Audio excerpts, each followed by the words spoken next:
Hi there, David again for concertblogger.com. Today I have the pleasure of talking with Toy Soldiers. They're a band originally from Philadelphia, but their sound is best described as kind of roots rockabilly, Americana, good time party rock and roll, I guess. They have a new album. They have a new album titled The Maybe Boys. That's just been released yesterday, and we're here at their New York City album release show. Thanks a lot, guys, for making some time for us. Thank you. Thank you. First of all, how'd you guys get together? How'd the band get together? Tell me, Rob. All right, so a brief history. We'll cut to the more recent times, but it started off as a duo between a friend of mine from middle school, and then it sort of expanded into this big, like, just carnival of people on stage, like upwards of 12 people. And then there was a tour we went on that all of that kind of just crumbled and came back from that tour, and then it was just me, and I was really down on myself and everything.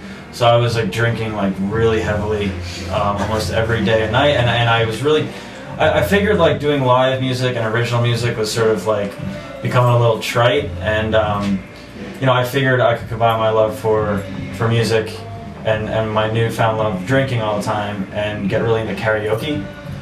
So I went out to Yakitori Boys, which is a Japanese karaoke bar, and I don't know, I was just kind of like seeking out prospects of people I wanted to collaborate with, and that's actually where we met. I just thought that like these guys and our keyboard player Luke just all gave stunning performances, and so I was nervous, but I went up to them all at the end of the night, and I was just like, guys, you know, I was really blown away, especially Luke with your "I Believe I Can Fly" rendition. And yeah, the next day I was just like, you know, if you guys want to get together and jam tomorrow, like I have like a big screen, 5 different mics. We could, you know, I have a big catalog and a book, so you guys can come to my studio space. And we rehearsed, and we, you know, and then next thing you know, we were all like playing instruments and stuff. And What karaoke song did you do that night? I think I did "Save Tonight" by Eagle Eye Cherry. I'm pretty sure. Yeah. Okay, cool. Yeah. Oh, no. I'm sorry. 1 week. Bare Naked Ladies. Oh yeah. Yeah, it's been. Yeah. Okay, great. Yeah. That's a heck of a story. So yeah, that's, you know. That's pretty much it. That's And from there, it's all history. Yeah, it's all history. I didn't need instruments. We figured, you know, just we trace back time a little bit, start playing real like organic instruments, and yeah. It's led you to here. This very moment. We did that like last week. That was like last week. That was like last week. Yeah. Yeah. Cool. You know, why don't we, I forgot to do this at first, why don't we introduce ourselves and who you are in the band? Yeah. I'm Ron Gallo. I do some singing and guitar playing and a little harmonica. I'm Bill McCluskey. I play the bass and I sing backups. Matt Kelly, I play lead guitar. Dominic Billet, I play the drums and I sing. Okay, great. So, actually, a question for everyone. How did you first get exposed to music? How did you know music was going to be what you wanted to do with your life? And, you know, was it something that you were exposed to as young, you know, when you were young in your home, or what was your first experience? And you guys have like home music? I had like a musical home growing up. My grandfather built violins, and then like my dad and my brother both play guitar, and my brother especially was like super nasty good. But so there was always guitars and music in my house growing up, and my dad tried to teach me the blues, like the 1-4-5 thing, and I learned E and A. I knew those for the first like 14 years of my life, and then I learned B, and that's when I knew I just wanted to play music for the rest of my life. Anyone else there? Yeah, just my father was an avid music fan, and he got me into listening to records and kind of really liking the classic rock sort of thing. And my brother and sister were both into the rebellious side of punk rock and whatnot, and my brother played in bands, so that kind of got me into that whole scene, listening and then playing. Growing up, I didn't really have musical parents or anything like that, but I remember singing in church a lot, and maybe not always the best because it was, it was Catholic mass, so like it wasn't. They made you a soprano. Yeah, they made me a soprano because I had to be. Little Bill Castrati. Little Castrati Bill. But no, seriously. Billy Castrati. Billy Castrati. Yeah. Auto dealership. It's actually my best friend across the street. His dad had played a little guitar, and he had some amps and a drum set. And me and the neighborhood kids, instead of like playing football one day, we like got in the basement and made like some terrible song. And then like I was like, well, we should actually try. Right, yeah. And then we. Yeah. Your cousin did guitar here that one time, right over there. Yeah, he did some gigging over there. Yeah. Down Delco over there. Yeah. So, but anyway, we played a couple times and. If that you want to call it that, and I was like, well, we should actually try and like make a band. So my best friend played guitar, and my other friend played drums. So nothing left but the bass, and I started playing the bass. Rock the bass. Rock the bass. So, So I took lessons, and that's pretty much it. I didn't have a musical family or extended family really at all. I didn't really. My parents actually really didn't even listen to a lot of music. I mean, my dad listened to some Sinatra, Sade. Remember a lot of Sade. Your dad's a smooth operator. He's smooth. Yeah, Sinatra. A lot of my dad listened to a little bit of jazz here and there, classic rock. Like he listened to smooth jazz and stuff. But yeah, I mean, my mom really, just top 40 stuff. Never really, much musical things happening in the house. And all my siblings are younger, so. I don't know. I asked for guitar for birthday or Christmas or both or something. I got an electric guitar, and I guess I tried to start playing it a little bit, and took a couple lessons, and just like I remember like being primarily into like punk and like that kind of stuff back in high school, and then started my first bands then, and like kind of always wanted to sing and play, but I really couldn't do that at all in the very beginning, so I just kind of like worked at it forever, and I don't know. It's a weird journey, like finding those things out, but. Cool. So now you guys are from Philadelphia, or the surrounding areas there. How did you come up with your sound? Your sound is very Americana. I don't want to say Southern rock, because it's not really that, but it's not what I would associate usually with the Philadelphia sound traditionally. So how did you guys come up with that? So our individual influences, I think. Yeah. We're all inspired by, like all that stuff you said. Old rock and roll, even some southern rock, Little Feat, Allman Brothers Band, and also like a lot of like punk rock and psychedelic stuff and surf. We draw influence from Ray Charles. We have the luxury of Harry Nilsson. we have access to all eras and genres of music, so none of us everyone has really diverse tastes, and there's nothing's really off limits when we come up with songs, so a lot of those influences come through, and that's why it's kind of a hodgepodge of all sorts of stuff. Mm-hmm. Awesome. Mm-hmm. So you have a new album, The Maybe Boys, that's just got released yesterday, as a matter of fact.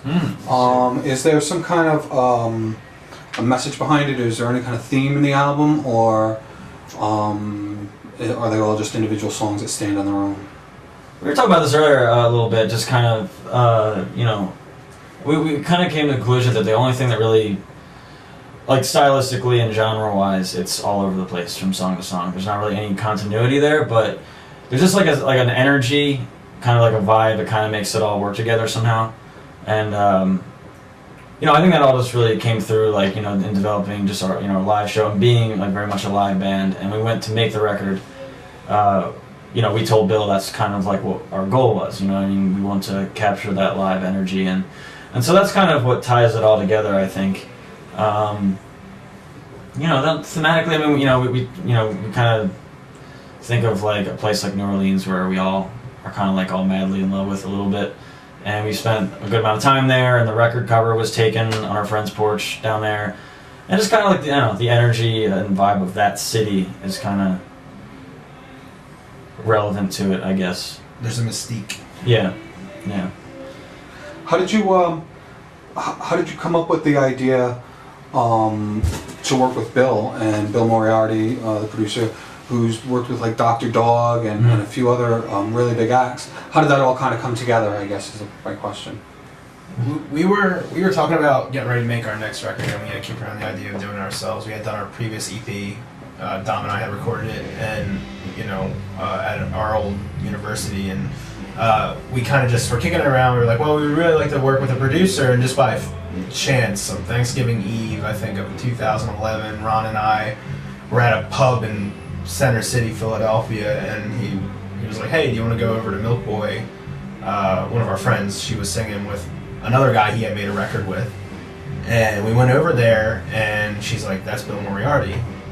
And we had heard stuff. He had seen us at like a festival in the summer, and it's like almost more of a dream up to that point. Yeah, Like we would like at some point to make a record with him. Yeah, it was kind of just like maybe eventually sort of thing. And then he was like, "Yeah, I'd love to work with you. I saw you guys at Connections Fest. I think you're a great live band, sort of thing." And then we just started talking, and things got rolling. And he was really enthusiastic, and I think that's always been the key. To work with people who are generally enthusiastic about. So. Exactly. So we checked it out, and then like a week later we were in there. Really? First session, yeah. Wow, that's crazy. Yeah, it was very much fate. Just kind of like it all fell into place. Yeah, sometimes things do that in life. One fateful night, yes. Yeah, that one fateful night exactly changes everything.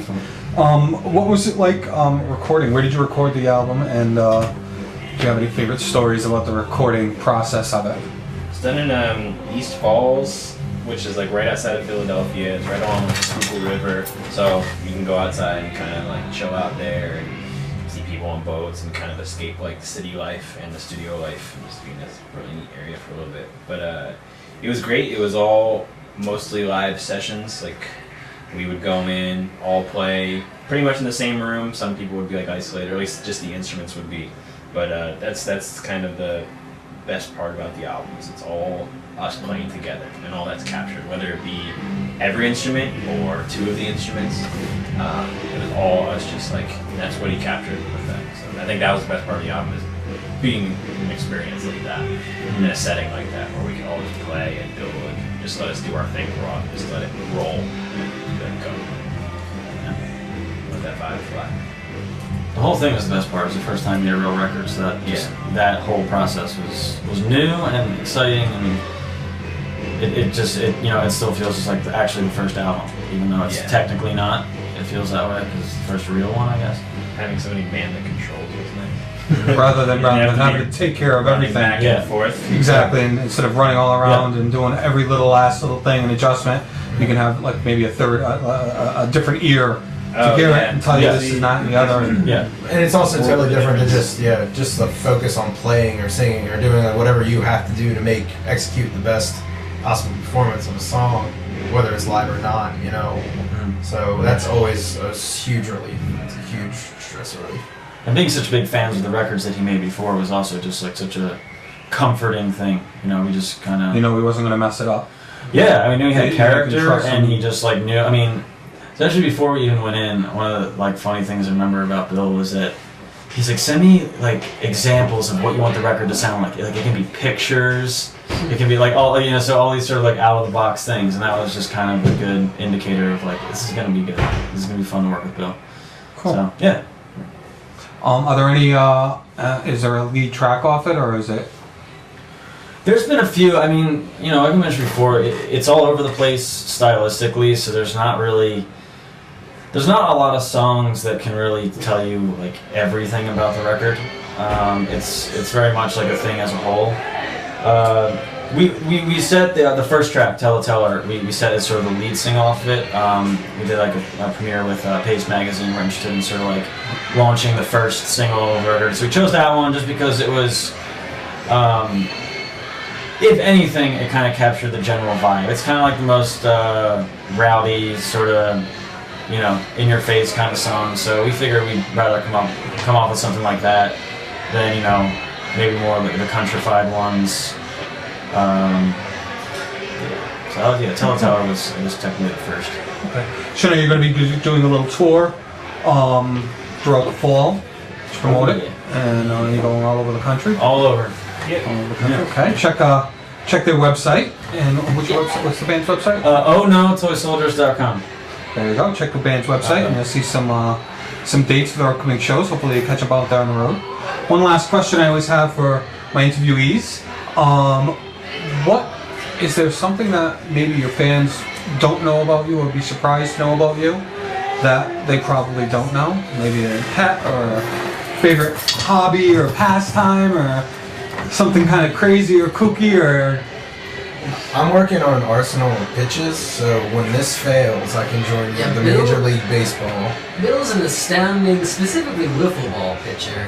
He really is nastiest slider in the goddamn game. He's ruthless. Speaking of when this fails, I mean, Bill and I are also Frank Sinatra and Dean Martin impersonators. We have a band called Franks and Deans. So after rock and roll either makes us go deaf or we can't take it anymore, you'll see us in pretty much every casino lounge in the country. Maybe a Vegas showroom or something. Yeah, being sad and singing Franks and Deans. Hey, you know what? Frank didn't lead quite the bad life, you know? He could be doing worse than being Frank. He didn't. But how did the impersonators live? That's a good question. So great. Well, thanks a lot, guys. Thank you. This has been Toy Soldiers for concertblogger.com. Thanks for sitting with us. Thank you. And we will see you out there on the road. Thanks, man. See you there. Goodbye.